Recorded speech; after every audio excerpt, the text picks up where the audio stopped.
మీ అందరికి కూడా ప్రభు అయిన యేసుక్రీస్తు వారి నామమున ప్రత్యేకమైన వందనములు చెల్లిస్తున్నామండి. మరి ఈ యొక్క ఆదివారము దినము మనకి ఎంతో చాలా పరిశుద్ధమైనటువంటి దినము. మరి అనేకమైనటువంటి కారణముల వల్ల మనం అందరం కూడా దేవుని యొక్క మందిరంలో కూడలేకపోయినా సరే, దేవుని యొక్క అత్యంత కృపను బట్టి మనకి ఈ యొక్క వీడియో ద్వారా, ఈ యొక్క ఆన్లైన్ ద్వారా మనకి దేవుడు మనకి అద్భుతమైన మెసేజ్లు కూడా మనకి ఇవ్వబోతున్నందుకు దేవుని నామం మహిమ కలుగును గాక. మరి ఉదయకాల సమయంలో మనమందరం కూడా దేవుని యొక్క వాక్యాన్ని ధ్యానం చేసుకుందాము. మరి ప్రవక్త అయినటువంటి ఇర్మియా గ్రంథము 8వ అధ్యాయము 22వ వచనం ధ్యానం చేసుకుందాం. ఇర్మియా గ్రంథము 8వ అధ్యాయము 22వ వచనం. గిలాదులో గుగ్గిలం ఏమీ లేదు, లేదా అక్కడ ఏ వైద్యుడును లేడా, నా జనులకు స్వస్థత ఎందుకు కలగపోవచ్చున్నది. చాలండి, చాలు. ప్రార్థన చేసుకుందాం. ప్రేమ నమ్మకం పరలోక తండ్రి, జీవం గల దేవా, మీకే వందనములు స్తోత్రములు నాయన ప్రభా. ఈ ఉదయకాల సమయంలో నా తండ్రి ప్రభా, నీ సన్నిధిలోకి వచ్చిన ఆయన ప్రభా, అయ్యా నాయన ప్రభా, ఆరాధించుకుంటాగా నేను ప్రభా ఇచ్చిన సమయం పెట్టుకుని వందనం చేస్తున్నాం తండ్రి. నాయన పరిస్థితులు నాయన అననుకూలంగా ఉన్నా సరే నాయన, మేమందరము కూడా ప్రభా నీ యందు భయభక్తులు కలిగిన ఆయన, మీరు ఇచ్చిన ప్రేమను బట్టి నాయన ప్రభా, నీ కృపలో మమ్మల్ని ఎంతో భద్రపరిచిన విధానం బట్టి కూడా వందనములు చెల్లిస్తున్నాం తండ్రి. అయ్యా మేము ఈ దినాన్ని మేము అందరం కూడా బ్రతుకుతున్నామంటే నాయన కేవలం నీదైన ఆయన ప్రభా. అయ్యా నాయన ప్రభా, నీ కలువరి రక్తమును ప్రోక్షించండి తండ్రి ప్రభా. ప్రతి ఒక్కరి యొక్క పాపమును కూడా కడిగి వేసిన ఆయన, శుద్ధీకరించిన ఆయన ప్రభా, ప్రతి కుటుంబాన్ని దీవించి ఆశీర్వదించిన ఆయన ప్రభా. నీ వాక్యం ద్వారా ప్రతి ఒక్కరిని కూడా బలపరచగలను, స్థిరపరచగలను. యేసునామమున అడుగుచున్నాం తండ్రి. ఆమేన్, ఆమేన్. హల్లెలూయా, హల్లెలూయా. దేవుని స్తోత్రం. చదవబడిన వాక్య భాగంలో మనం చూసినట్లయితే, గిలాదులో గుగ్గిలము ఏమీ లేదా, అక్కడ ఏ వైద్యుడు లేడా, నా జనులకు స్వస్థత ఎందుకు కలుగకపోవచ్చున్నది అంటాడు. ఇక్కడ చూసినట్లయితే మనం 3 ప్రశ్నలు చూస్తూ ఉంటాం.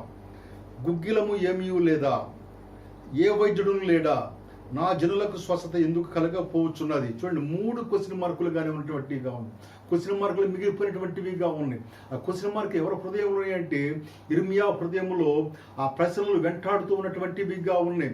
ఇక్కడ చూసినట్టయితే ఇక్కడ గిలాదు అంటే చూసినట్టయితే hill of testimony, hill of testimony, సాక్ష్యపు కొండ అని చెప్పి ఒక అర్థం ఉంది.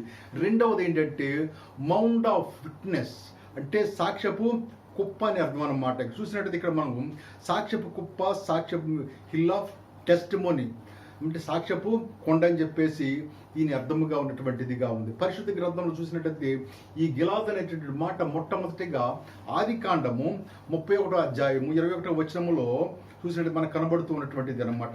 20వ వచనంలో ఏంటంటే 31వ అధ్యాయం 21వ వచనంలో 20వ వచనంలో యాకోబు తాను పారిపోవచ్చున్నానని సిరియా వాడైన లాబాను నాకు తెలియచేయక పోవుట వలన అతనిని మోసపుచ్చిన వాడాయను.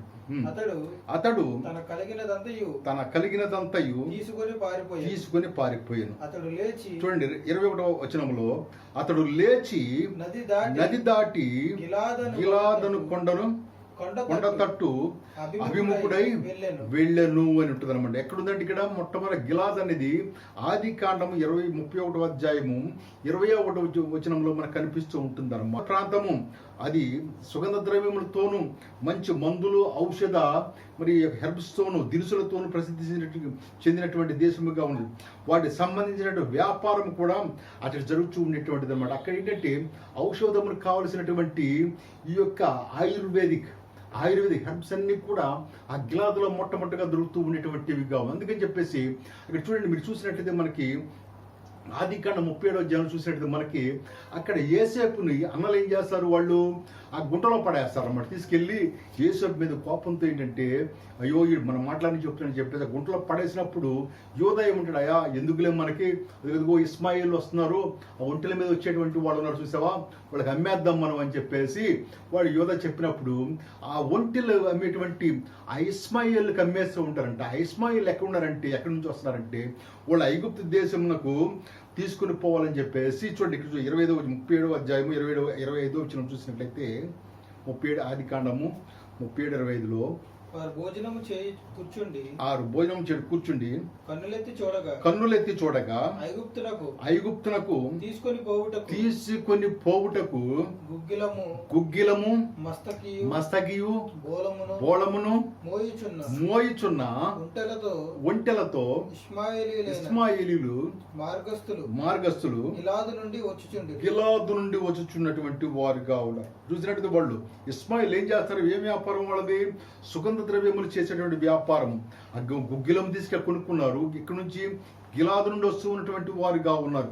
ఐగుప్తు విదేశానికి వెళ్ళిపోతానికి అని చెప్పి ఆ గిలాదు నుండి వచ్చేటప్పుడు గుగ్గిలం కొన్నారు, మస్తకి కొన్నారు, బోళము కొని వారి వ్యాపార నిమిత్తం ఒంటెల మీద వేసుకుని వాళ్ళు తిరిగి ఐగుప్తు దేశానికి వెళుతూ ఉన్నటువంటి వారుగా. అంటే ఈ యొక్క గిలాదు ఏంటంటే వ్యాపార కూడలిగా ఉన్నటువంటిదిగా ఉంది.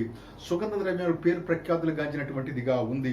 కాబట్టి ఈ యొక్క వ్యాపారము అక్కడ జరుగుతున్నది. కాబట్టి ఐగుప్తు దేశం నుండి కూడా వాళ్ళు ఇస్మాయిల్ ఏంటంటే గిలాదులో వాళ్ళు గుగ్గిలములన్నీ కూడా కొనిచ్చేటువంటి. ఈ గుగ్గిలం ఏంటంటే ఔషధమునకు కావలసినటువంటి అన్ని రకమైనటువంటి సుగంధ ద్రవ్యాలు కూడా అక్కడ దొరికేటువంటిదిగా ఉంటుంది అనమాట ఐగుప్తు. అందుకని ఇదేంటంటే గుగ్గిలం అంటే ఏంటంటే బామ్. మనం అంటే చూస్తూ ఉంటాం, పెయిన్ బామ్ చూస్తారు కదా మనము, జండు బాము, సిలో బాము, మరి శాస్త్రీ బాము, ఇలాంటివన్నీ కూడా ఉంటాయి. బామ్ అంటే ఏంటంటే బాధ నివారణ కలిగించేటువంటి సుగంధ ద్రవ్యాలు, లేదా హెర్బ్స్ అంటారు, ఆయుర్వేదిక్ మందులు అనమాట. ఇవన్నీ కావాల్సినటువంటి ఈ యొక్క వృక్షముల నుండి, చెట్ల నుండి కూడా ఇవన్నీ కూడా వచ్చేటువంటివిగా ఉంటాయి. అందుకని చెప్పి అక్కడ గిలాదులు ఏంటంటే ఈ మందులకు కావాల్సిన సమస్తము కూడా మనకు దొరికేటువంటిదిగా ఉంటుంది. కాబట్టి అంత పేరు ప్రఖ్యాతి గాంచినటువంటిదిగా ఉందన్నమాట. అదేంటి మరి అది కాకుండా ఏంటంటే మంచి మేత భూములుగా ఉన్నటువంటిది, పచ్చని మేత భూములు కలిగినటువంటిది. చెట్లు ఫలాలు ఇవన్నీ కాదండి, మరి దాంతో పాటు పచ్చని మేత భూములు కలిగినటువంటిదిగా ఉండదు. అందుకని చెప్పి పరమగీతంలో ఈ యొక్క సులామితి అంటుందన్నమాట వరుణు గురించి, నీ తల వెంట్రుకలు గిలాదు పర్వతం మీద మేకల మందలను పోలినవి ఉన్నవి అంటాడు. మేకల మందలను పోలినవి అంటే ఏంటంటే అంత విస్తారమైనటువంటి, అంత ఉత్తైనటువంటి ఒక పచ్చిక కూడా ఉన్నటువంటిదిగా ఉంది. మేకలకు కావాల్సిన సమస్త ఆహారం కూడా అక్కడ దొరికేటువంటిదిగా ఉంది. కాబట్టి అంత ప్రఖ్యాతి గాంచినటువంటి ఈ యొక్క గిలాదులో అబ్షాలోము తిరుగుబాటు చేసినప్పుడు దావీదు గిలాదులకు పారిపోయి ధనవంతుడైనటువంటి బర్జిల్లా ఇంట్లో ఉన్నటువంటి వాడిగా ఉన్నాడు. బర్జిల్లా యొక్క ఆశ్రయం పొందుకున్నారు. ఆ దావీదు తన దాసులు కూడా అక్కడ ఆశ్రయం పొందుకున్నటువంటి వారుగా ఉన్నారు. వీటన్నిటికంటే ముఖ్యంగా ఏంటంటే గిలాదు వాడినటువంటి ఏలియా ఉన్నాడు. గిలాదు వాడినటువంటి ఏలియా ప్రవక్త గిలాదు వాడే మొదటి రాజుల గ్రంథం 17వ అధ్యాయంలో ఉంటుంది. రోషము కలిగినటువంటి వాడు ఉన్నాడు. రోషము కలిగిన ప్రవక్తలను జన్మించినటువంటి స్థలము గిలాదు. యెఫ్తా ఉన్నటువంటి వాడిగా ఉన్నాడు. యెఫ్తా ఒక పరాక్రమశాలిగా ఉన్నటువంటి వాడుగా. చూడండి, ఆ దేశం ఏంటంటే మందులకు ప్రసిద్ధిగాంచింది, ఔషధము ఆకులకు ప్రసిద్ధిగాంచినటువంటిది, రోషము కలిగిన ప్రవక్తలకు ప్రసిద్ధిగాంచినటువంటిదిగా ఉంది. పరాక్రమం కలిగినటువంటి యెఫ్తా లాంటి యోధులకు మరి జన్మస్థలముగా ఉన్నటువంటిది ఈ గిలాదు అనమాట. చూడండి, ఇంత ఫలభరితమైన పేరు ప్రతిష్టలుగాంచినటువంటి గిలాదు ఏమైపోయిందండి? పాడైపోయినటువంటిదిగా ఉంది. పాడైపోయినటువంటిదిగా. ఎందుకని పాడైపోయింది గిలాదు ఎందుకని పాడైపోయింది? అంత పచ్చికుంది, అంత ఉంది, పరాక్రమశాలు ఉన్నారు, మరి రోషము కలిగినటువంటి వారు ఉన్నారు, యుద్ధశూరులు ఉన్నారు, అందరూ ఉన్నా సరే ఏమైపోయిందంటే పాడైపోయినటువంటిదిగా ఉంది. గిలాదులో గుగ్గిలము లేదా? ఏమైపోయింది? క్రితం ఉన్నటువంటి గుగ్గిలం ఏమైపోయింది? ఐగుప్తులు ఎత్తుకుపోయారా? అమోనీయులు ఎత్తుకుపోయారా? లేదా దమస్కు వారు ఎత్తుకుపోయారా? ఎవరు ఎత్తుకుపోయారు అని చెప్పి అనుకుంటే ఇక్కడ చూసినట్టు మనకి ఆమోసు గ్రంథము 1వ అధ్యాయము 3వ వచనం చూసినట్లయితే, ఆమోసు గ్రంథం 1వ అధ్యాయము 3వ వచనము, దమస్కు 3-4 సార్లు చేసిన దోషమును బట్టి నేను తప్పకుండా దానిని శిక్షింతును.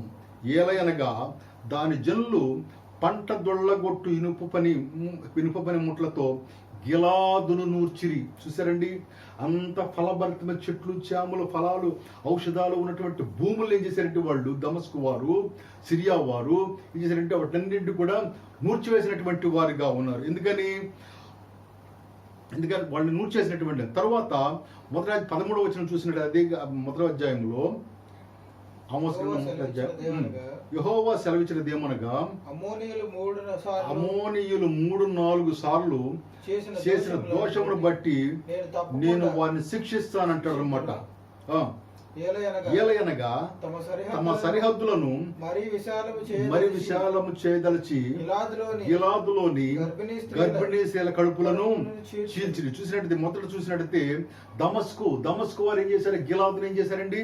3-4 సార్లు చేసిన దోషం అంటే ఏంటంటే అది వారి ఆ భూములను ఏం చేశారంటే ఇనుప పనిముట్లతో గిలాదు నూర్చినటువంటి ఒక భూమిని, ఒక వ్యవసాయ భూమి నూర్చినట్టు ఆ గిలాదు దేశం అంతటిని కూడా ఏం చేశారంటే ఆ కొండలు పర్వతము కలిగినటువంటి ఆ భూమిని ఏం చేశారంటే దున్నేసినటువంటి వారుగా ఉన్నారు, చెడగొట్టినటువంటి వారుగా ఉన్నారు, పట్టకు పనికిరాని విధముగా చేసినటువంటి వారుగా ఉన్నారు. రెండో చూసినట్లయితే అమ్మోనీయులు ఏం చేశారు? 3-4 సార్లు చేసిన దోషమును బట్టి అంటే వాళ్ళు ఏం చేశారంటే వాళ్ళు గిలాదులో ఉన్నటువంటి గర్భిణీ స్త్రీల కడుపులను చీల్చివేసినటువంటి వారుగా ఉన్నారు. ఎక్కడైనా సరే చూడండి, ప్రపంచంలో లేదా ఒక దేశంలో పూర్వకాలంలో కూడా రాజులు ఒక దేశంపై ఒక దేశం యుద్ధానికి వెళ్తారంటే భూమిని ఆక్రమించుకుంటానికి కానీ, లేకుంటే ఆ యొక్క దేశములో ఆ యొక్క పట్టణంలో ఆ రాజ్యములో మరి వెలగలిగినటువంటి రత్నాలు, వజ్రాలు, లేకుంటే ధనధాన్య బంగారం, వెండి ఉంటే దోచుకుంటానికి వెళ్ళేటువంటి వారుగా ఉండాలి, లేదా రాజ్యమును విస్తరింపజేసుకుంటానికి వెళ్ళేటువంటి వారుగా ఉండాలి. కాబట్టి వీళ్ళు ఏం చేశారట? ఈ యొక్క గిలాదులో ఉన్నటువంటి ఈ యొక్క గుగ్గిలము, మసకి, బోళము మొదలగు ఈ యొక్క సుగంధ ద్రవ్యాలన్నీ కూడా వెల కలిగినటువంటివిగా ఉన్నాయి. కాబట్టి వాటిని దోచుకుందామని చెప్పి వీళ్ళందరూ ఏం చేశారంటే గిలాదుని పాడు చేసినటువంటి వారుగా అందువలన గిలాదు పాడైపోయినటువంటిదిగా. చివరికి ఏంటంటే యెహోషువ గ్రంథంలో చూసినట్లయితే హోషేయ గ్రంథంలో 6వ అధ్యాయం 8వ వచనం చూసినట్లయితే గిలాదు పాపాత్ముల పట్టణం ఆయను, అందులో నరహంతకుల అడుగుజాడలు కనబడుచున్నవి అంటారు. గిలాదు ఏమైపోయిందంటండి? పాపాత్ముల పట్టణం అయిపోయింది. అటు వచ్చి దమస్కు వారు దాన్ని పాడు చేసినటువంటి వారుగా ఉన్నారు, ఇటు చూసి అమ్మోనీయులు పాడు చేసినటువంటి వారుగా ఉంది. చివరికి మిగిలింది ఏంటి అంటే గిలాదు పాపాత్ముల పట్టణము అయిపోయినట్టు. ఎవరున్నారు దానిలో? గిలాదు వారు తక్కువ, పాపాత్ములు ఎక్కువైపోయినటువంటి. నిజమే ప్రియ సహోదరుడా, ఈనాడు చూస్తుంటే మరి ఇక్కడ నోహా కాలంలో కూడా అలాగే మరి రక్షణ పొందినటువంటి వారు, దేవుని నమ్మినటువంటి వారు, భయభక్తులు కలిగిన కొందరైతే పాపులు విపరీతముగా కూడా దేశంలో పాపులు వర్ధిల్లినటువంటి వారుగా ఉన్నారు. కాబట్టి దేవుని యొక్క ఉగ్రత ఆ కాలంలో మరి ప్రపంచమంతా కూడా మరి ఆ ప్రళయంతో నింపినా సరే నోవా కుటుంబం మాత్రం దేవుని భయభక్తులు కలిగినటువంటిది కాబట్టి నోవా కుటుంబము రక్షించబడినటువంటిదిగా ఉందన్నమాట. అలాగే ఈ దినాల్లో కూడా మనం చూస్తూ ఉన్నాం, ఎన్నో తెగుళ్ళు వస్తూ ఉన్నటువంటివిగా ఉన్నాయి అన్నమాట. ఎన్నో తెగుళ్ళు, అంత్య దినాల్లో ఈ తెగుళ్ళు, రోగాలు, ఎన్ని శ్రమలు, వేదనలు వస్తూ ఉన్నటువంటివిగా ఉన్నాయి. దేశంపై దేశము మరి యుద్ధానికి సిద్ధపడినటువంటివిగా ఉన్నటువంటిది ఉంది. ఎందుకంటే ఆధిపత్య పోరు అన్నమాట. ఆధిపత్య పోరునకు ఒకరిని కబలించాలి, ఒకరినొకరు దోచుకోవాలన్న ఆలోచనతో వీళ్ళంటే దేశం, ప్రపంచంలో ఏంటి లోకములో శాంతి లేకుండా అశాంతిగా మిగిలిపోయినటువంటిది. అందుకని చెప్పేసి దేవుని యొక్క ఉగ్రత తెగులు రూపంలో వస్తున్నటువంటిది. కరోనా చూస్తున్నాం మనం, ప్రపంచమంతా అన్ని దేశాల్లో కూడా విస్తరించినటువంటిదిగా ఉంది. దీన్ని మార్చడానికి ఇక్కడ కూడా ముందు కనిపెట్టేటువంటి వారు కాదు, గుగ్గిలం ఎక్కడా లేదు ముందుకి స్వస్థత కలగటానికి. మరి ఏంటంటే మనం చేయవలసింది దేవుని సన్నిధిలో ప్రార్థించేటువంటి వారుగా మనము ఉండాలి. గిలాదు పాపాత్ముల పట్టణం ఆయన, అందులో నరహంతకుల అడుగుజాడలు కనబడుచున్నవి అంటూ బందిపోటు దొంగలు పొంచి ఉన్నట్లు మార్గంలో పొంచి ఉన్నారట. దోపిడికి నిజమే కొంతకాలము కనుక ఈ యొక్క తెగులు ఇవన్నీ కూడా ఉన్నట్టయితే ఇది కరువు వస్తుంది. దొంగతనాలు, బందిపోటు దొంగతనాలు, అనేక రకమైనటువంటి హింసలు వచ్చేటువంటి ప్రబలేటువంటివిగా ఉంటాయి. కాబట్టి ఈ గిలాదు చివరికి ఏమైందంటే పాడైపోయింది, విగ్రహారాలతో నిండిపోయినటువంటిదిగా ఉంది. ఆ యొక్క అమ్మోనీయులు, దమస్కు వారు వచ్చేసి ఈ పట్టణమంతా కూడా ఇంటి విగ్రహారాలతో నింపినటువంటి వారుగా ఉన్నారు. గిలాదులో గుగ్గిలము లేదు. మొట్టమొదటి ఏమంటాడు? గిలాదులో మొట్ట ప్రశ్న ఏంటంట? గిలాదులో గుగ్గిలము లేదా? గిలాదులో గుగ్గిలము లేదా? గుగ్గిలం అంటే bomb, BIL bomb, pain bomb అంటే బాధ నివారణ కలిగజేసేటువంటిది అనమాట. సుగంధ ద్రవ్యం లేదా సుగంధ ద్రవ్యాలు అంటారు అనమాట. సుగంధ ద్రవ్యాలు అంటే మంచి పెర్ఫ్యూమ్స్ అనమాట. ఇవన్నీ కూడా ఏంటంటే రోగ నిరోధం చేసేటువంటిదిగా ఉంది, స్వస్థపరిచేటువంటిదిగా ఉన్నటువంటిది. మరి ఇక్కడ గిలాదు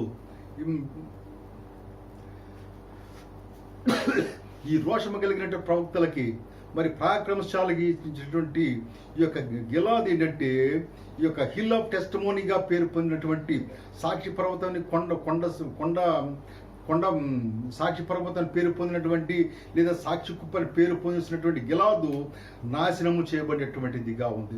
అక్కడ ఏంటంటే నాశనము చేయబడిన తర్వాత గుగ్గిలము లేదు, గుగ్గిలము కూడా ఏమైపోయిందండి, నాశనం అయిపోయినటువంటిదిగా ఉంది.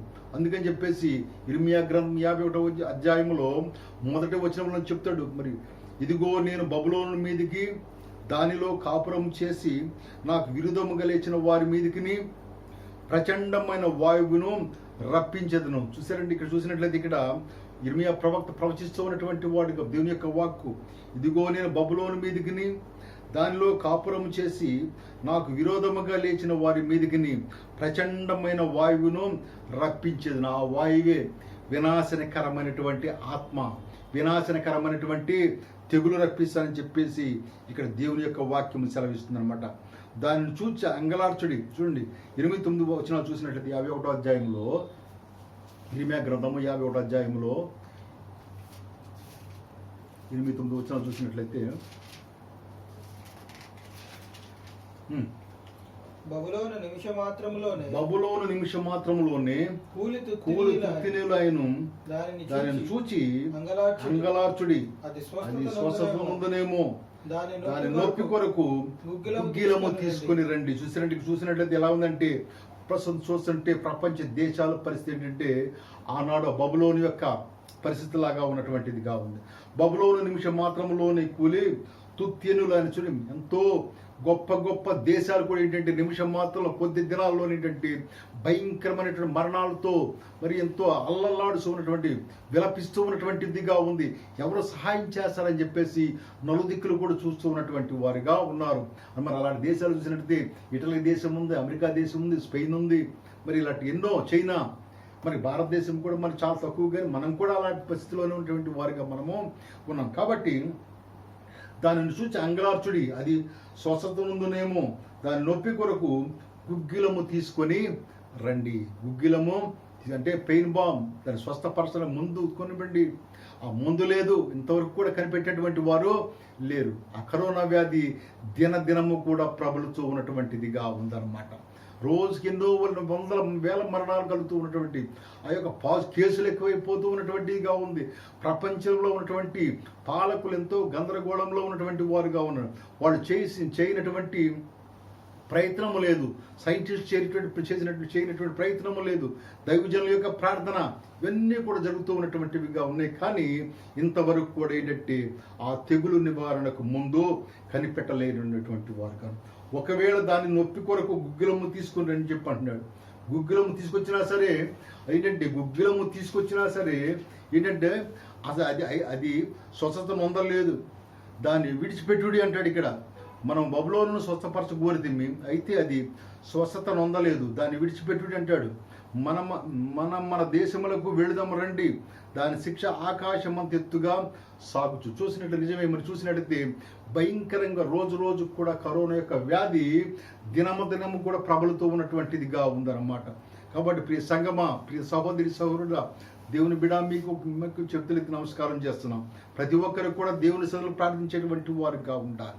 ఇదిగో నేను బబులోను మీదికి దానిలో కాపురం చేసి నాకు విరోధము గలిచిన వారి మీదికి ప్రచండమైన వాయువును రప్పించేదని, అంటే తెగులును రప్పించేదను అని చెప్పేసి దేవుని యొక్క వాక్యము సెలవిస్తూ ఉన్నటువంటిదిగా ఉంది. కాబట్టి మరి చూసినట్లయితే ఇక్కడ మనం ఆ సుగంధ ద్రవ్యాలు, గుగ్గిలము, సుగంధ ద్రవ్యములు ఎంతో విలువైనటువంటిదిగా ఉంది. మొన్న మనం ఈస్టర్ రోజుని కూడా మనం ధ్యానం చేసుకున్నామండి. మార్కు సువార్త 16వ వచనం చూసినట్లయితే, మార్కు సువార్త 16వ అధ్యాయము మొదటి రోజు చూసిన ఆదివారం విశ్రాంతి దినం గడిచిపోగానే మగ్దలేని మరియయు యాకోబు తల్లి అయిన మరియయు సలోమియు వచ్చి ఆయనకు పూయవలెనని సుగంధ ద్రవ్యములు కొనిరి. ఈ గుగ్గిలం ఏంటంటే సుగంధ ద్రవ్యములు అన్నమాట. ఈ గుగ్గిలం ఏంటంటే బాధ నివారణ కలుగు చేసేటువంటిది.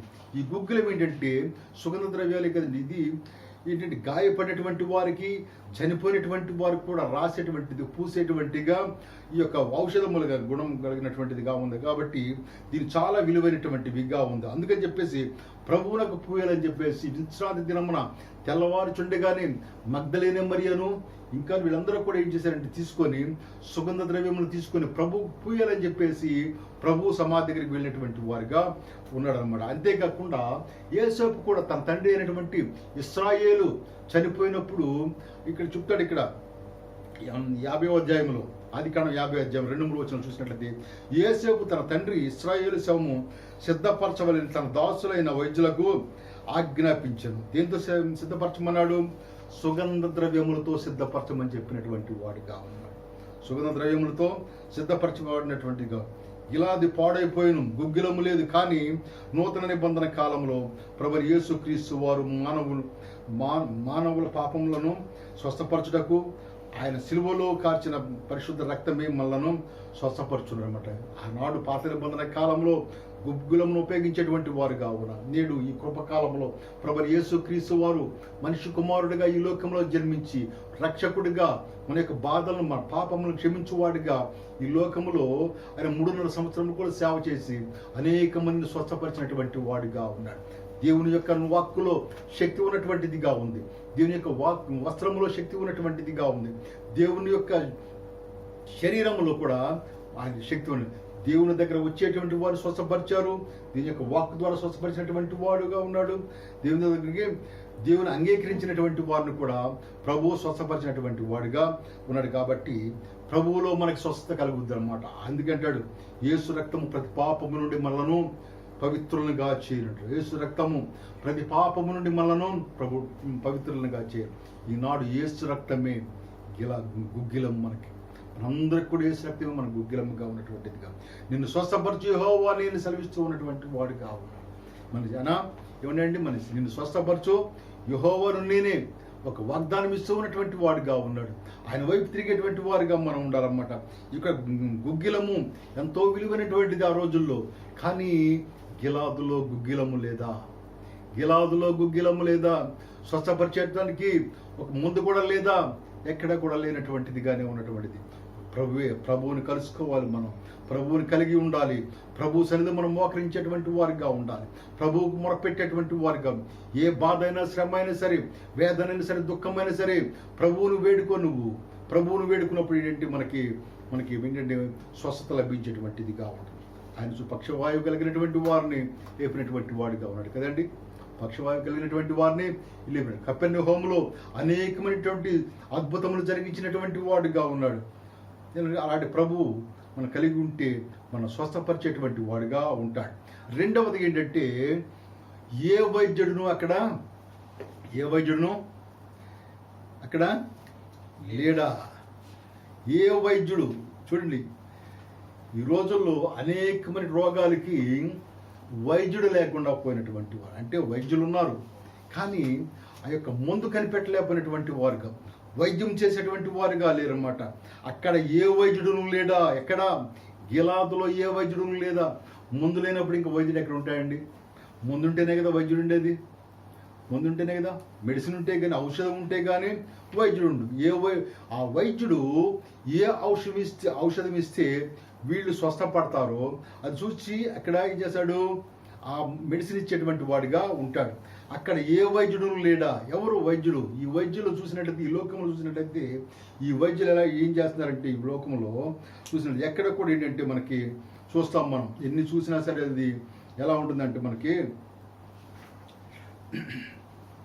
ఎలా ఉంటుందంటే, ఏదో మనకు ఉన్నటువంటి డబ్బులన్నీ అయిపోతూ ఉంటాయి. ఈ లోక వైద్యులనే కనుక మనం ఆశ్రయించినట్లయితే అన్నీ అయిపోతాయి. బ్యాంక్ బ్యాలెన్స్ అయిపోతుంది, ఇల్లు అమ్మేసుకుంటాం, తాకడ పెట్టేస్తాం, అన్నీ చేస్తాం. కానీ మనకున్నటువంటి రోగం మాత్రము తగ్గేటువంటిదిగా ఉండదు.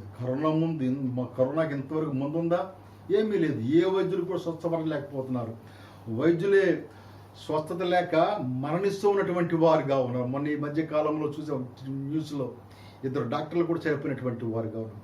మెడ్రాస్ డాక్టర్ ఒక ఆయన, నెక్స్ట్ నెల్లూరు నుంచి వెళ్ళినటువంటి ఒక డాక్టర్ గారు కూడా ఏంటంటే ఈ కరోనా బారిన పడిపోయి వైద్యం చేస్తూ చనిపోయినటువంటి వారుగా ఉన్నారన్నమాట. కాబట్టి వైద్యునికే స్వస్థత లేకుండా పోయింది, వైద్యునికే గుగ్గిలం లేకుండా పోయింది. ప్రభువుని కలుసుకోవాలి, మనం ప్రభువుని తెలుసుకోవాలి. నీ రక్షకుడు, నిన్ను స్వస్థపరిచేటువంటి వాడు, నిన్ను స్వస్థపరిచేటువంటి యెహోవా నేనని సెలవించినటువంటి దేవుణ్ణి నిజ రక్షకుని తెలుసుకున్నప్పుడు ప్రభువు మనం స్వస్థపరిచేటువంటి వాడుగా ఉంటాడు, మనం ముట్టేటువంటి వాడుగా ఉంటాడు. నువ్వు అని వాక్కు ద్వారా మనము స్వస్థపడేటువంటి వాడుగా ఉంటాం, మరణం నుండి జీవంలోనికి నడిపించేటువంటి వాడుగా ఉంటాడు నా యేసయ్య. కాబట్టి యేసే పరమ వైద్యుడిగా ఉన్నటువంటి వాడుగా ఉన్నాడు, యేసే పరమ వైద్యుడిగా ఉన్నటువంటి వాడుగా ఉన్నాడు. కాబట్టి ఆయన తట్టు తిరిగిన పిల్లల మనలను, మన దేశాన్ని, ప్రపంచాన్ని స్వస్థపరచాలని చెప్పేసి కోరుకుంటున్నాడు. మరణం నుండి జీవంలోనికి లేపిన యేసు ఆయనే పరమ వైద్యుడిగా ఉన్నటువంటి వాడిగా ఉన్నాడు అన్నమాట. అందుకని చెప్పి మత్తయి సువార్త 8వ అధ్యాయంలో చూసినట్లయితే 2-3 వచనాలు చూసినట్లయితే, మత్తయి సువార్త 8వ అధ్యాయము 2-3 వచనములు చూసినట్లయితే, ఇదిగో కుష్ఠిరోగి వచ్చి ఆయనకు మొక్కి ప్రభువా నీకిష్టమైతే నన్ను శుద్ధినిగా చేయగలవనెను. అందుకాయన చెయ్యి చాపి వారిని ముట్టి నాకిష్టమే నీవు శుద్ధుడు కమ్మని చెప్పగా తక్షణమే వాని కుష్ఠరోగము శుద్ధి. దేవుని స్తోత్రం కలుగునుగాక. ఇక్కడ చూసినట్టయితే ప్రభు యేసుక్రీస్తు వారు కొండ మీద ప్రసంగం చేసిన తర్వాత దిగి వస్తున్నప్పుడు, ఆయన కొండ మీద నుండి దిగి వచ్చినప్పుడు బహుజన సమూహంలో ఆయన వెంబడించను. అప్పుడు ఏం జరిగిందంటే ఒక కుష్ఠరోగి వచ్చి చెప్పినాడు, ప్రభు మొక్కి, అయా ప్రభువా నేను కుష్ఠరోగిని, నీకు ఇష్టమైతే నన్ను శుద్ధిని చేయవా, నేను కూడా వీడికిలాగా నిన్ను ఆరాధిస్తానయ్యా, వీడికిలాగా నేను కూడా వచ్చి ఈ యొక్క వాక్కులు వింటానయ్యా. అనేక అద్భుతాలు చూసినటువంటి వాడు, నువ్వేంటో నాకు తెలిసినటువంటి వాడుగా ఉన్నావు, నీవు రక్షకుడిగా ఉన్నావు, నీవు స్వస్థపరిచేటువంటి దేవుడిగా ఉన్నావు. కాబట్టి నీ చిత్తమైతే, నీకు ఇష్టమైతే ప్రభువా నీకు ఇష్టమైతే నన్ను శుద్ధినిగా చేయగలను. ప్రభు ఏమన్నాయండి? వెంటనే నాకు ఇష్టమే. అందుకు ఆయన చెయ్యి చాపి వాడిని ముట్టి నాకిష్టమే నీవు శుద్ధుడవు కమ్మని చెప్పగా తక్షణమే వాని కుష్ఠరోగము శుద్ధి ఆయన. దేవుని స్తోత్రం. ప్రభు ఏం చెప్పాడండి? నాకు ఇష్టమైనడు. ఎంత పాపినైనా సరే రక్షించేటువంటి దేవుడు, ఎంత రోగమునైనా సరే స్వస్థపరిచేటువంటి దేవుడు, మనకు రక్షకుడైన యేసుక్రీస్తు వారు. కాబట్టి ప్రభువు దగ్గరికి వెళ్ళాలి, ప్రభువుని వేడుకోవాలి. ఆ కుష్ఠరోగి వచ్చి ఏ విధంగా ప్రభువుని వేడుకున్నాడో, సమరయ స్త్రీ వచ్చి, మన రక్తస్రావం కలిగినటువంటి స్త్రీ వచ్చి ఏ విధంగా ప్రభు యేసుక్రీస్తు వారి చెంగు ముట్టి స్వస్థపడుకున్నదో, అలాగే మనం కూడా ఏంటంటే ప్రభువుని వేడుకోవాలి. ప్రభు యందు విశ్వాసం కలిగి మనం జీవించేటువంటి వారిగా ఉండాలి. అప్పుడు జీవించినప్పుడు ఏంటంటే దేవునికి ఇష్టడిగానే ఉంటాం, దేవునికి ఇష్టముగానే ఉండేటువంటి వాడుగా ఉంటాం. నీవు శుద్ధుడు కమ్మని చెప్తాడు ప్రభు. మనందరూ కూడా స్వస్థపరిచేటువంటి వాడుగా ఉంటాడు, శుద్ధిపరిచేటువంటి వాడుగా ఉంటాడు, శుద్ధి చేసేటువంటి వాడుగా ఉంటాడు, మన రోగములను తీసివేసేటువంటి వాడుగా ఉంటాడు అనమాట. కాబట్టి ఇక్కడ చూసిన ఆయనకు ఇష్టమే. నేడు చూసినట్లయితే మరి ఈ కుష్ఠ రోగం కంటే కూడా కరోనా రోగం భయంకరంగా ఉన్నటువంటిది. ఆనాడు కుష్ఠరోగిని ఎవరో కూడా లోనకి రానిచ్చేటువంటి వాళ్ళు కాదు. ఈనాడు కరోనా రోగం వచ్చినప్పుడు ఈ కరోనా రోగిని తీసుకెళ్ళి ఎక్కడో ఊరు బయట, ఊరిలో పెడుతూ ఉన్నటువంటి వారుగా చూసారంటే ఎంత డిఫరెన్స్ ఉందో. ఆ కుష్ఠరోగి అయితే ఆ యొక్క పట్టణ సరిహద్దులో ఆ ఊరి గవిని వెలుపలు ఉండేటువంటి వాడు ఈనాడు కరోనా వైద్యం, మరి కరోనా వ్యాధి సోకినప్పుడు ఏమైపోతుంది? ఎక్కడ పెడుతున్నారు, ఏ ఊర్లో పెడుతున్నారు, ఏ ఊరు బయట ఎక్కడ పెడుతున్నారు ఎవరికి కూడా తెలియదు. చనిపోయినా సరే కూడా ఎవరికి తెలిసేటువంటిది వాదిగా లేదనమాట. అలాంటి కాలంలో ఉన్నాం, భయంకరమైనటువంటి కాలంలో ఉన్నటువంటి వారుగా ఉన్నాం. కాబట్టి ప్రభువుని కలిగి ఉండాలి, మనం ప్రభువులకు కలిగి ఉండాలి. తర్వాత మూడవది ఏంటంటే నా జనులకు ఎందుకు స్వస్థత కలుగకున్నది. నా జనులకు ఎందుకు స్వస్థత కలుగుకున్నది? గిలాదులో గుగ్గిలము లేదు, అక్కడ ఏ వైద్యుడు లేదు, అయినా సరే నాకు నా జనులకు ఎందుకు స్వస్థత కలగట్లేదు అని చెప్పేసి వీళ్ళు ప్రజల ఆలోచనలో పడతలేదు. వీళ్ళు ఇశ్రాయేలు ప్రజల ఆలోచనలో పడతలా. ఈనాడు క్రైస్తవులుగా ఉన్నటువంటి వారు, మనం ప్రభువుకు నమ్ముకున్నటువంటి వారు ఎందుకు స్వస్థత కలుగట్లేదు అని చెప్పేసి ఎవరు కూడా ఆలోచన మాత్రం సరైన ఆలోచన వచ్చేటువంటిదిగా లేదు. నా జనులకు అంటే అబ్రహాము చూడండి, అబ్రహామును దేవుడు పిలిచినటువంటి వాడుగా ఉన్నాడు. 12వ అధ్యాయానికి వచ్చినప్పుడు అబ్రహామా నేను చూపించు దేశంలోకి నీవు వెళితే ఏం చేస్తానంటే నిన్ను గొప్ప జనముగా చేస్తాను. ఆదికాండము 12వ అధ్యాయం చూసినట్లయితే నిన్ను గొప్ప జనముగా చేస్తానని చెప్పినటువంటి దేవుడు అన్నమాట. తెరాహు బ్రతికిన దినములన్నీ 200 ఏళ్ళు. తెరాహు హరాన్లో మృతి పొందాను.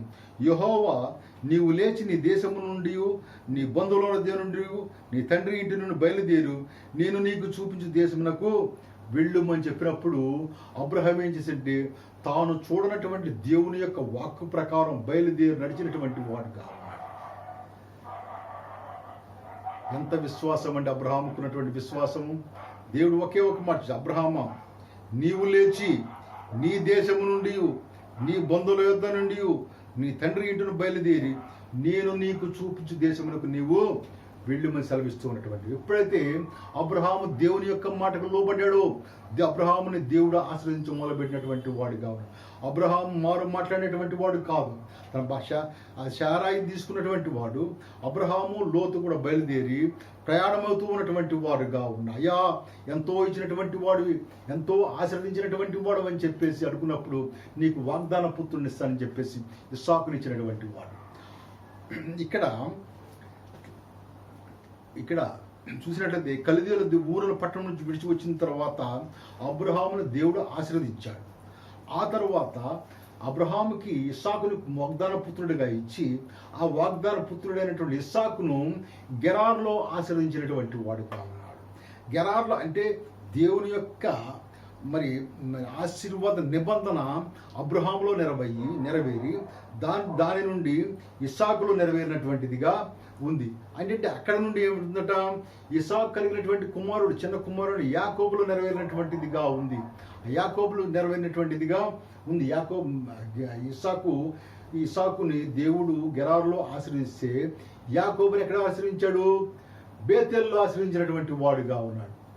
బేతేల్లో ఆశ్రయించినటువంటి వాడిగా ఉన్నాడు అనమాట. ఈ విధంగా అబ్రహాము, ఇస్సాకు, యాకోబుల దేవుడు ఎవరైతే దేవుని యొక్క వాక్కు లోబడతారో వాళ్ళందరినీ కూడా ఆశ్రయించేటువంటి వాడిగా ఉన్నాడు. కాబట్టి ఇది చూసి ఏంటంటే ఆ యొక్క వాడు చూడనటువంటిది నీ దేశం నుండి చూడండి, నేను నీకు చూపించు దేశమునకు వెళ్ళము. దేవుడు చూపించేటువంటి దేశం ఏదే అంటే అబ్రహాము తెలియదు, ఎవరికి తెలియదు, వాడు చేరే వరకు కూడా అక్కడ తెలిసినటువంటిది కాదు. అయినా సరే దేవుని యొక్క వాగ్దానం, అబ్రహాముకి ఇచ్చినటువంటి వాగ్దానం తరతరముల్లో నెరవేరుస్తూ ఇశ్రాయేలు గోత్రకర్తలో నెరవేర్చినటువంటి వాడుగా ఉన్నాడు. చూసారండి, అది పాలు తేళ్లు ప్రవహించు కనాను దేశము. ఐగుప్తులో ఉన్నప్పుడు, బానిసత్వంలో ఉన్నప్పుడు ఇశ్రాయేలు యొక్క మొర ఆలకించినటువంటి దేవుడు, వాళ్ళ వేదనను చూసినటువంటి దేవుడు, వాళ్ళ మొర ఆలకించి మోషే నాయకుడిగా చేసి అక్కడ నుంచి కూడా ఎర్ర సముద్రం దాటించినటువంటి వాడు, సూర్యహరణ్యములు నడిపించినటువంటి వాడు, తీసుకొచ్చి ఎక్కడండి 2వ నాయకత్వంలో యెహోషువకు అప్పగించినటువంటి వాడుగా ఉన్నాడు. యెహోషువ చేశాడండి, యోర్దన్ను దాటి ఎరుకోను దాటిన తర్వాత కనాను దేశంలో ప్రవేశించినటువంటి వారుగా ఉన్నారు ఇశ్రాయేలు. హల్లెలూయా. అదే వాగ్దాన దేశం, అబ్రహాముకు చేసినటువంటి వాగ్దాన దేశం అంటే ఆడే వాగ్దాన ప్రజలై ఉన్నటువంటి వారుగా వాళ్ళు ఉన్నారు. వాళ్ళే నా జనులు అంటాడు ప్రభు. ఇక్కడ ఎవరినట? ఇంతకు ముందు బానిసత్వంలో ఉన్నటువంటి వారు, బాధలు పడినటువంటి వారు, మరి ఎంతో శాపగ్రస్త జీవితాలు జీవించినటువంటి వారు, వాళ్ళందరినీ కూడా దేవుడు విమోచించి పాలు తేళ్లు ప్రవహించి కనాను దేశంలో వాళ్ళని నడిపించినటువంటి వారే ఇశ్రాయేలు ప్రజలు. హెబ్రీయులు అబ్రహాము జనాంగమై ఉన్నటువంటి వారుగా, ఇస్సాకు జనాంగమైనటువంటి వారు, యాకోబు ఇశ్రాయేలు జనాంగముగా ఉన్నటువంటి వారుగా ఉన్నారు. ఆ జనులకు ఎందుకు స్వస్థత కలుగుతున్నది? వీడు తిరుగుబాటు చేస్తూ ఉన్నటువంటి వారుగా ఉన్నారు. వాళ్ళు ఏంటండి? తిరుగుబాటు చేస్తూ ఉన్నటువంటి వారుగా ఉన్నాడు. అయినా సరే దేవునిపై తిరుగుబాటు వలన వాళ్ళు ఏంటంటే అన్ని విషయాలు కూడా ఏం చేస్తారంటే దేవుని ఆశ్రయించకుండా విగ్రహాలను ఆశ్రయించినటువంటి వారుగా ఉన్నారు. మోషే కొండ మీదకి వెళ్ళి ప్రార్థిస్తున్నప్పుడు వీళ్ళు క్రింద ఇత్తడి సర్పమును చేసుకొని, క్రింద ఒక దూడను చేసుకుని ఏంటంటే దాన్ని మ్రొక్కుతూ ఉన్నటువంటి వారుగా ఉన్నారు. ఇటువంటి ఇలాంటి దేవునిపై తిరుగుబాటులో ఉన్నటువంటి వారుగా ఉన్నారు. కాబట్టి దేవుని యొక్క ఉగ్రత ఈ ప్రజలపై ఉన్నటువంటిదిగా, అందుకని ప్రజలకు స్వస్థత కలుగ ఉన్నటువంటిదిగా. అయినా సరే దయగల దేవుడు ఏంటంటే వీళ్ళ యొక్క పాపమును క్షమించి తిరిగి చేర్చుకున్నటువంటి వాడుగా ఉన్నటువంటి వాడు. చూసారండి, ఇక్కడ చూసినట్లయితే మన 2వ దినవృత్తాంత గ్రంథంలో చూసినట్టు 16వ అధ్యాయంలో 2వ దినవృత్తాంత గ్రంథము 16వ అధ్యాయంలో చూసినట్లయితే 12వ వచనం చూసినట్టు చూడండి. 16:12 ఆస తన ఏలుబడి యందు 39వ సంవత్సరమున పాదములలో జబ్బు పుట్టి తాను బహుబాధపడినను దాని విషయములో అతడు యెహోవా యుద్ధ విచారణ చేయక వైద్యులను పట్టుకొనినటువంటి వాడుగా ఉన్నాడు. అమ్మ ఎంత ఘోరం అండి ఇది. ఆస రాజు అయినటువంటి వాడు, అబియా కుమారుడు ఆస 14వ అధ్యాయంలో ఉంటుంది. అబియా తన పితరులతో నిద్రించిన తరువాత తన కుమారుడు ఆస మరి రాజుగా ఏర్పాడైనటువంటి రాజు అయినటువంటి వాడుగా ఉన్నాడు. ఆయన ఆస మరి ఎంతో దేవునికి మొదటగా భయభక్తులు కలిగినటువంటి వాడుగానే ఉన్నాడు. చూడండి ఇక్కడ చూసినట్టు ఇక్కడ కూషుడైనటువంటి జరాహు వాని మీద దండెత్తి వచ్చినప్పుడు ఆశా ప్రార్థన చేస్తూ ఉంటాడు అనమాట. ఇక్కడ చూసినట్టయితే 14వ వచనంలో ఆశ తన దేవుడైన యెహోవాకు మొరపెట్టి, యెహోవా విస్తారమైన సైన్యముల చేతిలో ఓడిపోకుండా బలము లేని వారికి సహాయం చేయుటకు నీకన్నా ఎవరునూ లేరు. మా దేవా యెహోవా మాకు సహాయం చేయము, నిన్నే నమ్ముకొని ఉన్నామంటాడు. ఇక్కడ చూసారండి, ఆశ యొక్క ప్రార్థన చూసినట్లయితే చాలా మరి తగ్గించుకొని ఎంతో బలహీనులుగా స్థితిలో ఉన్నప్పుడు, సైన్యము లేదు, ఏమీ లేదు, అయినా సరే బలహీన స్థితిలో ఉన్నప్పుడు దేవుని సరిలో మొరపెట్టుకున్నప్పుడు దేవుని యొక్క సహాయం పొందుకున్నటువంటి వాడు. మా దేవా యెహోవా మాకు సహాయం చేయము, నిన్నే నమ్ముకొని ఉన్నామంటాడు. నీ నామను బట్టి ఈ సైన్యమును ఎదిరించటకు బయలుదేరి ఉన్నామంటాడు. చూసారా, సమస్తము కూడా దేవుని మీద భారం వేసి ప్రార్థించినటువంటి వాడు ఆశ. మరి ఇలాంటి ఆశ ఏం చేశాడు? తిరుగుబాటు విగ్రహారాధన వైపు తిరిగినటువంటి వాడిగా ఉన్నాడు. బెన్హదదుతో ఏంటంటే మరి చేతులు కలిపి దేవుడిచ్చేటువంటి యొక్క సహాయాన్ని మరి అన్నీ కూడా పోగొట్టుకొని చివరికి ఏమైపోయింది? తన పాదములలో జబ్బు పుట్టి తాను బహుబాధపడినను దాని విషయంలో అతడు యెహోవా యొద్ద విచారణ చేయక. చూడండి, రాజ్యము పోతుందని చెప్పేసి దేవునితో విచారణ చేసినటువంటి వాడు, తనకు కలిగినటువంటి రోగమును బట్టి దేవునితో విచారణ చేసినటువంటి వాడు కాదు. దాని విచారణ చేయకపోగా ఏం ఆశ్రయించండి? మనుషులను, వైద్యులను ఆశ్రయించినటువంటి వాడు. అయినా సరే ఏమైపోయిందండి? రోగం తగ్గిందా? తగ్గలేదే. ఆశ తన పితరులతో కూడా నిద్రించిన వాడు, ఆయన మరణించినటువంటి వాడు అయిపోయినటువంటి వాడు. ఆశ గనక తిరిగి దేవుని తట్టు తిరిగినట్టయితే దేవుడు క్షమించి ఆశ యొక్క పాపములను ఆశను స్వస్థపరిచేటువంటి వాడు. కానీ ఆశ ఏంటంటే దేవుని ఆశ్రయించినటువంటి వాడు కాదు. కాబట్టి ఆశ చివరికి ఏమైపోయింది? యోధా రాజునుడు ఆశ ఏమైపోయాడు? చివరికి చనిపోయినటువంటి వాడుగా అన్నాడు. అందుకని మరి యెషయా గ్రంథంలో చూసినట్టుగా మనకి దేవుడు మనం చెప్తూ ఉన్నటువంటి వాడుగా ఉన్నాడు. దేవుని యొక్క వాక్యము తన ప్రజలైనటువంటి ఇశ్రాయేలు గురించి మొరపెడుతూ ఉన్నటువంటిదిగా ఉంది. మరి చూడండి, ఆకాశం ఉన్నాడు, మరి దేవుడు ఎంతో మరి బాధపడుతూ ఉన్నటువంటి వాడు. వీడి యొక్క ప్రవర్తన బట్టి, వీడి యొక్క పాపమును బట్టి, వీడి యొక్క తిరుగుబాటును బట్టి దేవుడు ఎంతగానో చింతిస్తూ ఉన్నటువంటి వాడుగా ఉన్నాడు అన్నమాట. చూడండి, మొదటి అధ్యాయంలో చూసినట్లయితే యోధా ప్రజల గురించి ఎంతో బాధపడుతూ ఉన్నటువంటి వాడుగా. రెండవ వచనం చూసినట్లయితే ఆకాశమాలకించుము, భూమి చెవియగ్గుము, నేను పిల్లలను పెంచి గొప్పవారిని చేస్తుని, వారు నా మీద తిరుగుబడి ఉన్నారు. ఎద్దు తన కామందు నెరుగును, గాడిద సొంత వారిని దొడ్డి తెలుసుకును. ఇశ్రాయేలునకు తెలివి లేదు, నా జనులు ఏ చెంపరు. పాపిష్టి జనమా, దోషబరబంది ప్రజలారా, దుష్ట సంతానమా, చెరుపు చేయి పిల్లలారా, మీకు శ్రమ. వారు యెహోవాను విసర్జించి ఉన్నారట. వాళ్ళు ఏం చేస్తున్నారండి? వాళ్ళు యెహోవాను విసర్జించినటువంటి వారుగా ఉన్నారు. ఆకాశమా, చూడండి, ఆకాశమును భూమిని కూడా వీరి ఇశ్రాయేలు ప్రజల మీద సాక్షులుగా ఉంచున్నటువంటి వాడుగా ఉన్నాడు. ఆకాశమా ఆలకించు, భూమి చెవియగ్గు, నేను పిల్లల పెంచి గొప్పవారిని చేసింది, వారు నా మీద తిరుగుబడి ఉన్నటువంటి వారుగా, వారు యెహోవాను విసర్జించినటువంటి వారుగా ఉన్నారు. ఏమైపోతారండి వాళ్ళకి అరికాలు మొదలుకొని తల వరకు స్వస్థత కొంచెమైనా లేదు. ఎక్కడ చూసిన గాయములు, దెబ్బలు, పచ్చి పుండ్లు, అవి పిండబడలేదు, కట్టబడలేదు. తైలంతో మెత్తన అంటే శరీరం అంతా కూడా అనేకమైన బాధలతో ఉన్నటువంటి, అనేక రోగములతో ఉన్నటువంటి వారుగా ఉన్నారు. అనేకమైనటువంటి తెగుళ్ళతో ఉన్నటువంటి వారుగా ఉన్నారు. అనేకటువంటి బాధ మరి యొక్క రోగములతోనూ అనేక పుండ్లతోనూ కూడా ఉన్నటువంటి వారుగా ఉన్నారు. కాబట్టి వాళ్ళని దేవుడు ఏమంటాడంటే, చూడండి, ఎద్దు తన కామందు నెరుగును. నిజమే, ఈ ఎద్దులు చూసినట్టయితే, పశువులు చూసినట్టయితే దాని యజమానుడు ఒక్కసారి మేత పెడితే అది 10 సంవత్సరాలు కూడా గుర్తుపెట్టుకుంటూ ఉంటానమ్మా. ఈ ఊరు కాపు ఇంకొక ఊరు వెళ్ళినా సరే ఆ యజమానుడు గుర్తుపెట్టుకొని యజమానుడి దగ్గరికి వచ్చేసి వాసన చూస్తూ ఉంటాయి. అలాగే గాడిదలు కూడా ఏంటంటే, గాడిదలు చాలా విశ్వాసం కలిగినటువంటిదిగా ఉంది. తన కామాంధులను తెలుసుకునేటువంటి వాడిగా ఉందని. కామాంధు అంటే సొంత వాడిని దొడ్డి, అంటే సొంత వాడు అంటే ఎవరు? యజమానుడు అంటే కామాంధుడు అంటే మన దేవుడు. సపోజ్ మనమే ఉన్నాం, మనకి సొంతవాడు ఎవరు? మన ప్రభుని యేసు క్రీస్తు వారు మన సొంతం, ఆయన ప్రజలే ఉన్నటువంటి వారిగా ఉంది. గాడిద సొంత వారిని దొడ్డే ఎరుగును. ఎక్కడికి వెళ్ళినా సరే, ఏ ప్రాంతంలో సరే మనం ఏంటంటే దేవుని సన్నిధికి వెళ్ళేటువంటి వారిగా ఉంది. గాడిద తన సొంత వాని యొక్క దొడ్డు తెలుసుకున్నటువంటిదిగా ఉంది. మనమైతే దేవుని యొక్క మన సొంత వారైనటువంటి ప్రభుని యేసు క్రీస్తు వారి యొక్క ప్రభు మందిరం, దేవుని యొక్క మందిరాన్ని తెలుసుకోకపోతూ ఉన్నటువంటి ఆదివారం ఎంతో మంది కూడా మందిరమును విడిచి తిరుగుతూ ఉన్నటువంటి వారిగా ఉంటారండి. ఈనాడంటే మనం మందిరం లేదు, మన గృహమే ఒక దేవాలయంగా, ఒక ఆలయంగా మనం ఆరాధన చేసుకుంటున్నాం. కానీ ఆదివారం వచ్చిందంటే అనేక మంది కూడా ఏంటంటే దేవుని యొక్క మందిరాన్ని విడిచేసి విచ్చలవిడిగా తిరుగుతూ ఉన్నటువంటి వారిగా ఉన్నారు. అలా కాకుండా ఏంటంటే దేవుని సన్నిధిలో ఉండాలి. మనం దేవుడు ఇచ్చేటువంటి మన తలాంతులు మనం పొందుకునేటువంటి వారిగా ఉండాలన్నమాట. యోధ ఆయన కోరుకున్నటువంటి స్థానముగా ఉన్నటువంటిదిగా ఉంది. ఈనాడు చూసినట్టయితే ఆకాశము భూమి సాక్షులుగా పెడుతూ ఉన్నటువంటి వాడు. ఈనాడు కరోనా వ్యాధికి ఇంకో చోట వెళ్తానికి చూసినట్లయితే మనకి ఆకాశంలో ఫ్లైట్ తిరగట్లేదు, భూమి మీద రైలు తిరగట్లేదు, సముద్రంలో షిప్ తిరగట్లేదు. ఎక్కడ ట్రాన్స్పోర్ట్ మొత్తము కూడా బంద్ అయిపోయినటువంటిదిగా ఉంది. ప్రపంచమంతా కూడా ఏమైపోయిందండి? స్తబ్దతగా ఉండిపోయినటువంటిదిగా ఉంది. ఎటువంటి కార్యక్రమం కూడా లేదు. అయ్యో, ప్రపంచంలో ఎటు చూసినా సరే మరణములు.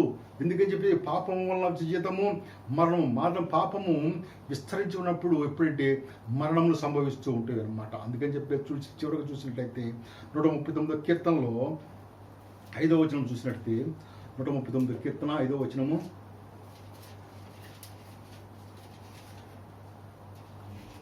వెనుకను ముందును నీవు నన్ను ఆవరించి ఉన్నావు. నీవు నన్ను ఆవరించి ఉన్నావు. నీ చెయ్యి మా మీద ఉంచి ఉన్నావు. నీ చెయ్యి నా మీద చూడండి. ఇక్కడ చూసినట్టు దావీదు కీర్తన అక్కడ దావీదు చెప్తున్నాడు, యెహోవా నీవు నన్ను పరిశోధించి తెలుసుకొని ఉన్నావు. నేను కూర్చున్నట, నేను లేచుట నీకు తెలియదు. నాకు తలంపు పుట్టక మునిపే నీవు నా మనసు గ్రహించుచున్నావు. చూడండి, మన తలంపులన్నీ కూడా దేవుడు తెలిసినటువంటిదిగా ఉంది. దావీదు అంటున్నాడు, నేను ఏం చేస్తున్నానో, ఎక్కడ నడుస్తున్నానో, ఏ పాపంలో ఉన్నానో, లేదా ఏ సమయంలో, ఏ మందిరంలో, ఏ చేస్తున్నానో సమస్తము కూడా అయినటువంటి వాడుగానే ఉన్నావు. కానీ నా ముందు నువ్వు ఉన్నావు. నీవు నన్ను ఆవరించి ఉన్నావు. నీ చెయ్యి నా మీద ఉంచి ఉన్నావు. దేవుని యొక్క సన్నిధి దావీదుతో ఉన్నట్టు మనం దేవుని యొక్క సన్నిధి మనతో కూడా ఉన్న ప్రభు యొక్క సన్నిధి మనతో ఉన్నప్పుడు ఏంటంటే ప్రభు మనకి అన్ని విషయాల్లో కూడా తోడుకుండేటువంటి వాడిగా ఉంటాడు. 8-9 వచనాలు చూసినట్లయితే, నేను ఆకాశమునకు ఎక్కినను, నీవు అక్కడను ఉన్నావు. నేను పాతాళమును పండుకొని, నీవు అక్కడ ఉన్నావు. నేను వేకువ రెక్కలు కట్టుకొని సముద్ర దిగంతంలో నివసించినను, అక్కడను నీ చెయ్యి నన్ను నడిపించు, నీ కుడి చెయ్యి నన్ను బట్ అన్ని విషయాల్లో. ఎందుకంటే దావీదు దేవుని కలిగినటువంటి వాడు, దేవుని సన్నిధిని వెతికేటువంటి వాడు దావీదు. అందుకని చెప్పేసి ఆ పాతాళమునకు వెళ్ళినా, ఆకాశమునకు ఎక్కినా సరే, పాతాళంలో పండుకున్నా సరే, వేకువ రెక్కలు కట్టుకుని సముద్ర దిగంతంలో నివసించినా సరే, అక్కడ నీ చెయ్యి నన్ను నడిపించుని చెప్పి ఎంత పూర్ణ హృదయంతో చెప్తున్నాడు. చూడండి, ఒక్కసారి చూడండి. అంటే దావీదుకి దేవునిపై ఉన్నటువంటి ప్రేమ, దేవునిపై ఉన్నటువంటి భక్తి, దేవుని మందిరంపై ఉన్నటువంటి ఆసక్తి, దానికి దేవుని యొక్క కాపుదలగా ఉన్నటువంటి. ప్రియ సంగమా, ప్రియ సహోదరుడా, గాఢాంధకారములో నేను సంచరించను, ఏ పాయమునకు నేను భయపడను. నీ దుడ్డికరయు నీ దండమును నన్ను ఆదరించేటువంటిగా ఉంటాయి అని చెప్పి దావీదు వారి వాక్యాన్ని ఎత్తి మరి కీర్తన పాడుతున్నటువంటి వాడిగా ఉన్నాడు. అలాంటి ధనిత మనకి కలిగి ఉండాలి. అలాంటి దావీదు కలిగినటువంటి జీవితం మనకి కలిగి ఉండాలి. మన పాపాలు మనం విడిచిపెట్టుకునేటువంటి వారిగా ఉండాలి. ఈనాడు తెగులను తప్పించాలంటే ప్రతి కుటుంబం, ప్రతి దేశము కూడా, ప్రపంచం అంతా కూడా ఏంటంటే ప్రభువుని కలిగి ప్రభు సన్నిధిలో ప్రార్థన చేసుకొని ఆ తెగులను తప్పించడానికి అని చెప్పేసి మనం దేవునికి ఎంతగానో మొరపెట్టుకునేటువంటి వారిగా ఉన్నాం. ఈ యొక్క తెగులు ఎక్కడ, ఎప్పుడు, ఎవరికి సంభవిస్తుందో ఎవరికి కూడా తెలిసినటువంటిది కాదు. కానీ దేవుని బిడ్డలైన మనము దేవుని అసలు ప్రార్థించాలి. ఈనాడు కరోనా పెట్టేసి, గృహ నిర్బంధం పెట్టేసి మనందరం కూడా ఉన్నాయంటే దేవుని అసలు కూర్చొని మనం దేవుని యొక్క వాక్యాన్ని మనము ధ్యానించుకునేటువంటి వారిగా ఉన్నాం. మన పాపములు ఒప్పుకోవాలి. మనం నీవు నా తట్టు తిరిగి నేను నీ తట్టు తిరిగి దేవుని యొక్క వాక్యము సెలవిస్తుంది. కాబట్టి మనం ప్రభు తట్టు తిరిగితే ప్రభు ఏంటంటే మన తట్టు తిరిగేటువంటి వాడిగా ఉంటాడు, మన పాపములు క్షమించేటువంటి వాడిగా ఉంటాడు. అనేక మంది పాపములు క్షమించినట్టు పక్షవాయువు కలిగినటువంటి వారి పాపములు క్షమించిన దేవుడు మన పాపములు కూడా క్షమించేటువంటి వాడిగా ఉంటాడు. కాబట్టి ప్రార్థించండి, అందరూ కూడా కలిసి ఉందాం, కలిసి ప్రార్థన చేద్దాం, ఒకరికొకరు ప్రార్థన చేసుకొని ఈ యొక్క కరోనా వ్యాధి గురించి కూడా అనేకులు రక్షించబడాలని చెప్పేసి, అనేకులు స్వస్థపరచబడాలని చెప్పేసి, అనేక కుటుంబాలు సంతోషముగా ఉండి సాక్షులుగా ఉండాలని చెప్పేసి కోరుకుందాము. దేవుని ప్రార్థన చేద్దాము. అందరం కూడా ఏంటంటే దేవుని బిడ్డలుగా ఉన్నాం, క్రైస్తవులుగా ఉన్నాం, ప్రేమ కలిగి ఒకరు ప్రేమ కలిగి మనము ప్రార్థించుకునేటువంటి వారుగా ఉండాలి. దేవుడి కొద్ది మాటలు దీవించును గాక. ఆమేన్. ఆమేన్.